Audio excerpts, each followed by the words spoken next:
Olá, alunos do quarto ano, tudo bom com vocês? Professora Letícia falando de longe mais uma vez. Na videoaula de hoje nós vamos dar continuidade ao nosso conteúdo de polígonos, né? E vamos ter também ciências e história. Então, vamos começar pela página 20. A gente já fez, inclusive corrigiu, sim. Nós fizemos em aulas anteriores, nós lemos as orientações juntos sobre polígonos das páginas 20 e 21.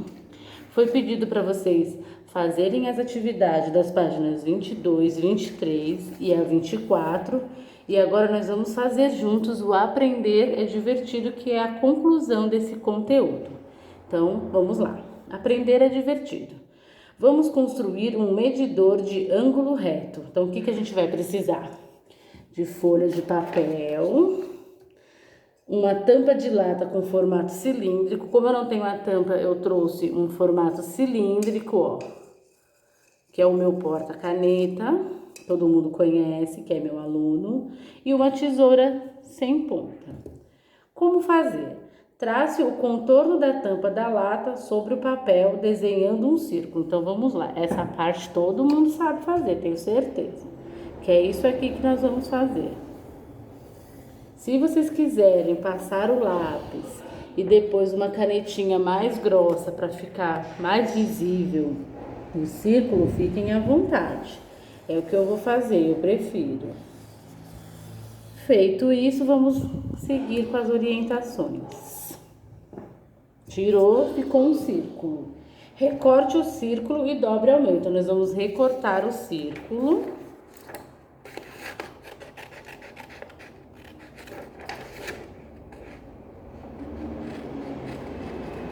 Gente, quando vocês forem fazer aí na casa de vocês, usem o canto da folha de sulfite, porque dessa maneira que a Pro fez, ó, a Pro tá inutilizando a folha inteira e não é legal, né? A gente sempre estuda em geografia, ciências, o quanto é importante economizar material, consumo consciente. Dessa vez a Pro errou, desenhou o círculo no meio da folha e vai inutilizar uma folha de sulfite. Vou guardar esses pedaços para fazer anotações, para anotar recados, mas não é o legal. Se eu tivesse usado o canto da folha, tá bom?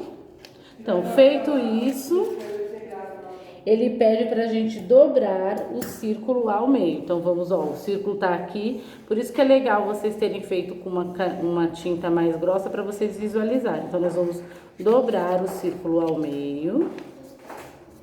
Ó, como a Pro está fazendo. E aí ele vai ficar assim, certo? Com essa marcação. Dobre novamente ao meio. Então, ó, aí você vai pelo outro lado e vai dobrar também mais uma vez, né? Você dobra ao meio e dobra de novo, né? Aí ele ficou assim, né, ó, como tá mostrando no livro, né? Pronto, agora você tem um medidor de ângulos retos, que é assim. Não entendi. Assim, né? Bom, e aí vocês vão fazer as atividades A, B, C e D da página 25. Na próxima videoaula de matemática, nós vamos corrigir juntos essas atividades e dar continuidade ao conteúdo de perímetro. Então, eu vou pedir para vocês já irem se familiarizando, dando uma olhada nas atividades, tudo que nós vamos fazer nas próximas aulas, combinado? Então, de matemática, é só fazer as atividades das páginas 25, A, B, C e D e esperar as correções, combinado? Agora nós vamos para o nosso conteúdo de ciências. O nosso conteúdo de ciências são em duas partes. Primeiro, o Ciência em Ação, que eu pedi para vocês fazerem aí em casa. Eu fiz com a professora Luana aqui. Não deu para filmar porque a gente está com uma outra demanda de trabalho, mas eu vou contar para vocês aqui o que aconteceu. Então, vamos lá. Ciência em Ação é na página 18 e 19, depois nós demos continuidade ao nosso conteúdo, lembra? Nós lemos o texto da página 20 e foi pedido para vocês fazerem as páginas 21 e 20, não, só 21. Então, é isso que nós vamos fazer hoje. Nós vamos entender um pouco mais sobre ciência em ação, corrigir as atividades da página 21 e finalizar este conteúdo sobre o corpo humano. Então vamos lá, voltando. Ciência em ação. Tudo que acontece com o nosso organismo está integrado. Realize essa atividade e observe como os sistemas locomotor, digestório, respiratório e cardiovascular estão interligados. Então nós vamos precisar, eu peço que vocês façam em casa, corda de pular, relógio, cronômetro, pode ser o cronômetro do celular, lápis e o caderno para a gente anotar. Então você vai reunir-se com um colega, que foi o que eu fiz, me reunir com a professora Luana, observe como está a respiração, normal, acelerada, e os batimentos cardíacos deles. Para medir o batimento, você pega aqui e você sente. Se aqui estiver pulsando muito rápido, é isso que você percebe. Então, localize a pulsação cardíaca no pulso do colega e com a ajuda do cronômetro, conte quantas vezes o coração dele pulsa em 1 minuto, ou seja, 60 segundos. Anote os resultados. Então, eu vou colocar aqui junto com vocês. Pro Letícia e pro Luana. E aí, a respiração estava boa, estava normal. A minha, a da pro Luana também. Estávamos sentadas, foi depois do café da manhã. Os batimentos cardíacos, 1 por segundo. Isso antes do exercício, 60 batimentos por minuto, né? É só contar. Depois do exercício, aí nós vamos continuar. 3. Solicite seu colega que pule corda por pelo menos 2 minutos. Ao término do exercício, repita o passo 2. Então, depois que pulou corda, você tem que repetir a respiração e os batimentos cardíacos. E agora é a sua vez de ser testado. Para isso, peça para seu colega repita os passos 2, 3 e 4 com você. Então, seria uma atividade muito legal que faríamos em sala. Depois que eu fiz tudo isso, eu e a Pro Luana, nós vamos eu vim responder aqui o que o livro está me pedindo e é isso que eu vou fazer com vocês, tá bom? Agora, analise os resultados obtidos e responda as questões a seguir. 1. O que aconteceu com o batimento cardíaco de vocês depois do exercício praticado? Bom, a respiração ficou mais acelerada, vou até escrever aqui, acelerada. A de ambas, minha e a dela. E os batimentos cardíacos subiram muito, né? Ficaram muito rápidos, né? Então, provavelmente o número de batimentos cardíacos aumentou depois da realização do exercício. E o que acontece com a respiração? Eu já disse, né? Ela ficou acelerada, né? A gente fica assim, parecendo que está cansada. 3. Considerando que os sistemas do corpo humano estão interligados, como você explica esses resultados? Bom, pessoal, a gente explica da seguinte maneira: como o corpo precisa de mais energia e de mais oxigênio, né? Então a gente está precisando de mais oxigênio, por isso que a nossa respiração vai ficando acelerada, a gente vai precisando de mais oxigênio durante todo o exercício físico. 4. De que forma os sistemas do corpo humano estão interligados, né? Então, os nutrientes dos alimentos e o oxigênio precisam chegar até as células para que então nosso corpo aproveite isso no nosso organismo. E durante a respiração, o oxigênio do ar chega até os nossos pulmões para que o sangue que o transporta para o sangue que o transporta para todas as células do corpo. O oxigênio reage com os nutrientes dentro das células. Como resultado dessa reação, ocorre a liberação de energia, utilizada para nos movimentarmos e manter a temperatura do nosso corpo constante. Então, essa é a interligação, né? A gente respira, o sangue começa a correr mais rápido, levando para os pulmões, o que vai nos dando energia para continuar o exercício. Então, essa é a maneira que o nosso corpo está interligado. Um órgão depende do outro, né? Então, essa foi a ciência em ação. Peço para que vocês façam em casa e respondam direitinho aqui, como a Pro está fazendo, combinado? Agora, nós vamos às correções da página 21. Então, vamos lá. Nós lemos o texto, o que acontece quando você leva um susto, e agora nós vamos fazer as correções. Lembra que eu disse para vocês que todas as atividades são relacionadas a esse texto e ao conteúdo que a gente vem estudando sobre o corpo humano? Encontre e sublinhe no texto a reação do nosso organismo quando levamos um susto. Tá aqui, ó.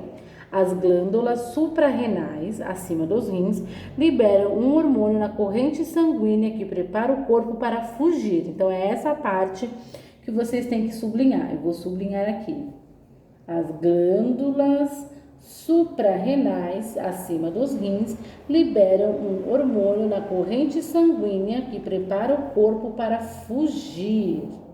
B. Que sistemas de nosso corpo são acionados primeiramente durante um susto? Essa vocês têm que ter lido lá a matéria, hein? É o sistema endócrino e o nervoso. C. Quando nos assustamos, o hormônio adrenalina provoca uma série de efeitos com o nosso corpo, os quais estão relacionados a vários sistemas. Que sistemas são acionados durante um susto?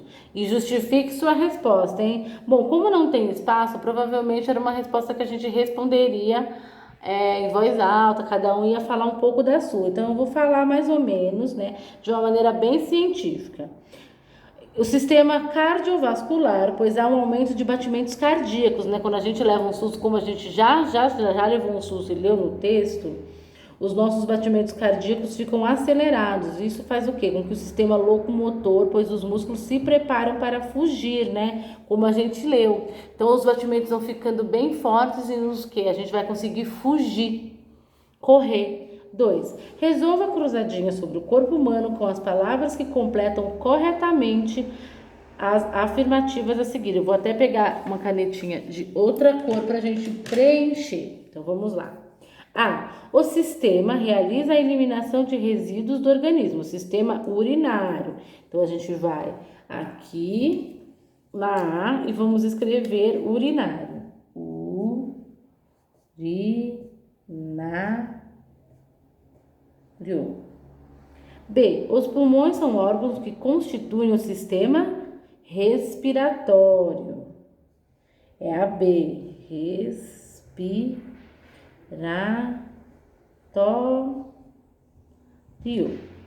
C. O sistema coordena as ações do organismo com o auxílio do sistema endócrino. É o sistema nervoso. Vamos ler de novo. O sistema nervoso coordena as ações do organismo com o auxílio do sistema endócrino. D. Formado por ossos e músculos, o sistema possibilita os movimentos do corpo. Que sistema é esse? É o sistema locomotor, que é o que a gente fez no Ciência em Ação, que é o que vocês vão fazer, deveriam ter feito. Então, vamos ler agora, que a gente já sabe qual é o nome desse sistema.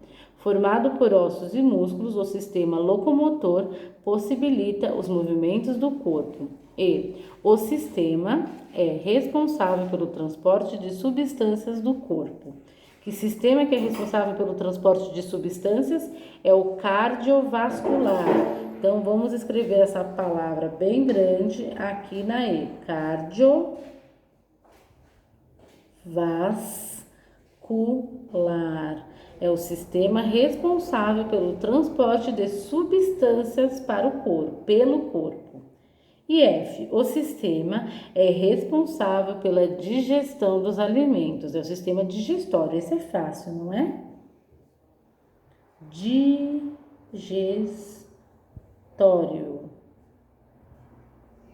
Então, agora vamos ler de novo, só para a gente gravar? Então, vamos lá. O sistema urinário realiza a eliminação de resíduos do organismo. Os pulmões são órgãos que constituem o sistema respiratório. O sistema nervoso coordena as ações do organismo com o auxílio do sistema endócrino. Formado por ossos e músculos, o sistema locomotor possibilita os movimentos do corpo. O sistema cardiovascular é responsável pelo transporte de substâncias pelo corpo.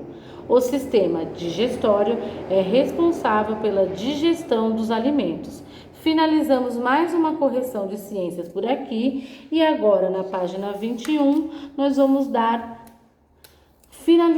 Nós vamos finalizar este conteúdo para na próxima semana entrarmos num conteúdo novo sobre o corpo humano. Então vamos descobrir o que a gente já sabe, vamos fazer um resumão aqui do que a gente já aprendeu. Então vamos lá, agora eu sei, página 22.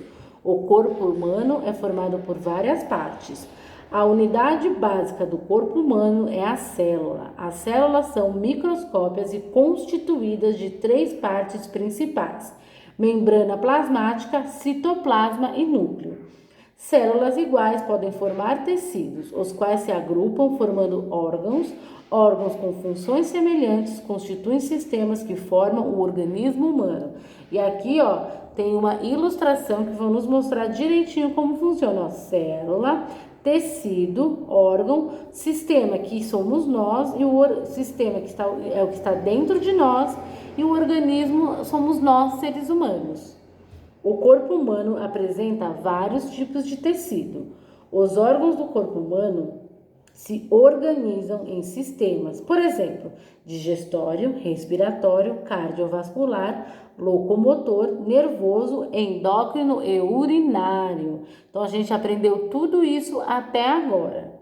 Para que você se familiarize com os órgãos que constituem os diferentes sistemas e reconheça a localização deles no corpo humano, reúna-se com alguns colegas e faça um modelo do corpo humano. Para isso, ouça atentamente as instruções dadas pelo professor. Infelizmente, é uma atividade que não vamos poder fazer juntos, porque seria muito legal fazermos juntos em sala de aula. Então, é mais uma atividade que, por conta do distanciamento, a gente não vai fazer juntos. Finalizamos mais um conteúdo por aqui e agora nós vamos para o nosso conteúdo de história. Então vamos lá, vou pedir para que vocês abram.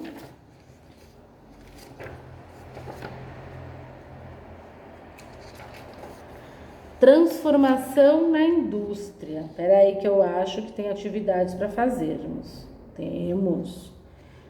Bom, na última aula de história nós estudamos sobre os trabalhos e o tempo do relógio, né? Nós lemos todos esses textos, né? E aí foi pedido para vocês fazerem as atividades. Agora nós vamos corrigir e entrar em conteúdo novo, certo? Então vamos lá. Leia a imagem e sua referência e responda as questões. Então, assim, é a imagem e ler aqui o que tem embaixo. Ó, crianças trabalhando em moinho durante a Revolução Industrial. Então, vamos lá. Que ambiente foi representado? Uma fábrica. Que funções parecem desempenhar o homem, a mulher e as crianças representadas na ilustração? O homem parece ser o dono da fábrica, né, ao que tudo indica, e ele está orientando os trabalhadores, que são a mulher e as crianças. 2. Leia este relato de um secretário de uma fábrica na Inglaterra responsável pelas horas de trabalho dos operários. O texto é de 1770, há muito tempo, né? Então vamos lá. Aqueles operários que chegam mais tarde do que a hora determinada devem ser notificados, e se depois de repetidos sinais de desaprovação eles não chegam na hora devida, deve-se fazer um registro do tempo que deixaram de trabalhar e cortar a quantia correspondente de seus salários. Na hora do pagamento. Edward Thompson, Os Costumes em Comum. Estudo sobre a cultura popular tradicional. Notificado, pessoal, é avisado por meio de um papel escrito. E quantia é o valor em dinheiro. Então, o que o texto está falando? Que se o funcionário chegar muitas vezes atrasado, ele vai ser prejudicado, né? Na hora de receber o pagamento, essas horas vão estar lá. Página 11. Com base no texto, responda as perguntas. O que o secretário da fábrica devia fazer em relação aos atrasos dos operários? Então, é de acordo com o texto, não é a opinião de vocês desta vez. Bom, de acordo com o texto, é notificar os atrasos, registrar o tempo que deixou de trabalhar e cobrar a quantia do salário. B. De acordo com a época de registro do texto, por que era importante haver relógio nas fábricas? Bom, a gente já leu que o relógio era usado para verificar as horas trabalhadas e os atrasos. Os donos das fábricas precisavam controlar as horas porque as horas trabalhadas para calcular os salários a serem pagos. E para isso utilizavam um relógio de ponto para controle. Atividades. Destaque as palavras relacionadas à Revolução Industrial. Então, nós temos máquina, eu vou até colocar aqui. Máquina, fábrica, operário, relógio, Inglaterra, carvão.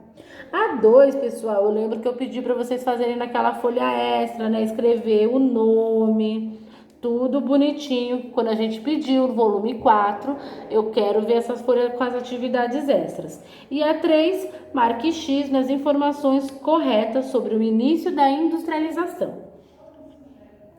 Com o surgimento das fábricas, as cidades receberam muitas pessoas que saíram do campo para trabalhar nas áreas urbanas, certo?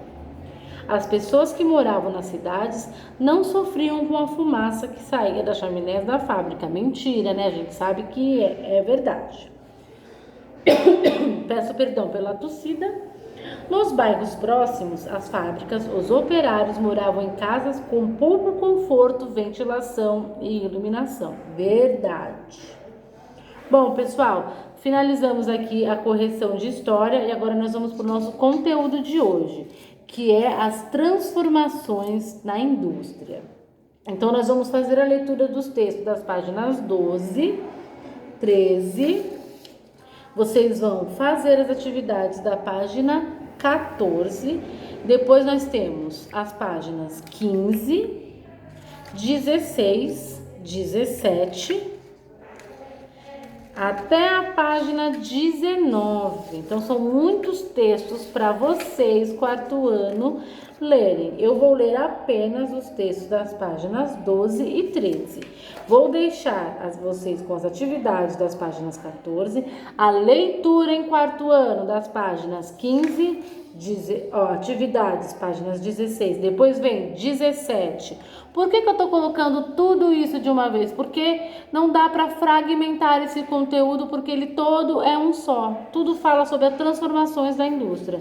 Então, vocês têm até a página 19, até as atividades aqui. Combinado? Então, eu vou ler com vocês as páginas 12, 13 e 15, combinado? Então, vamos lá. Vou beber um pouco de água, porque eu já falei demais. Quem é meu aluno sabe que eu bebo água a manhã inteira, à tarde, no caso do quarto ano. E vamos seguindo. Transformações na indústria. Desde a época da Revolução Industrial, as fábricas e o modo de produzir mercadoria passaram por mudanças. Uma dessas transformações ocorreu por volta de 1910, quando linhas de montagem foram criadas nas fábricas de automóveis. Nesse sistema, cada trabalhador é responsável por uma etapa de produção. E aqui, ao lado, vocês veem trabalhadores em linha de montagem de automóveis da Ford.